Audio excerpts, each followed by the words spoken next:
Have you ever wondered why a tennis ball bounces the way it does? Or how about a golf ball? What makes these balls bounce the way that they do? Will a hollow tennis ball bounce higher than the solid golf ball? How will the texture of these balls affect the way they bounce? How about the hard exterior of the golf ball versus a soft tennis ball? Well, that's what we wanted to find out.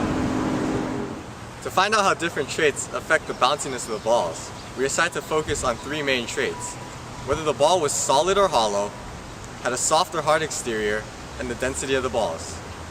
In order to compare these traits, we selected three balls: a tennis ball, a golf ball, and a yellow rubber foam ball. The tennis ball is soft and hollow, the golf ball is hard and solid, and the yellow ball is a combination of both, being both solid and soft.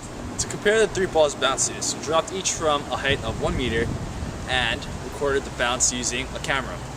Using a measured background, we will graph the corresponding bounce heights using Logger Pro. To compare the densities of the three balls, we will fill a large beaker with 1,000 milliliters of water and then drop the balls in. Measuring the displacement of the water, we will then use a scale to measure the masses of the three balls and then divide that by the volume to get the density. We will then divide the height of each ball's bounce in centimeters by the densities. This is so that we can eliminate density as a variable.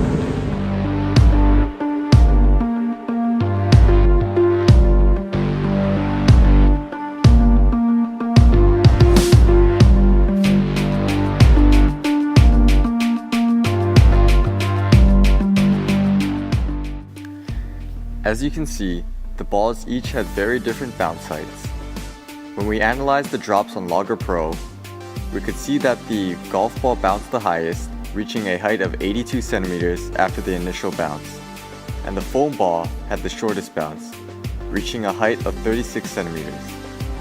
Now that we know which ball bounces the highest, we wanted to know why. At first, we thought that the bounciness of the balls had something to do with their density. However, when we compared the densities to the bounce heights, the numbers didn't match up. The golf ball had the highest density, 1.15 kilograms per liter, and the highest bounce. But the foam ball had the second highest density, at 0.715 kilograms per liter, and the shortest bounce. After realizing that density did not have a direct relationship to the bounciness of the ball, we turned our attention to the other characteristics of the balls. We noticed that the golf ball, the only hard ball that we tested, had the highest bounce, and that the tennis ball, while not being as hard as the golf ball, was much harder to squeeze than the foam ball.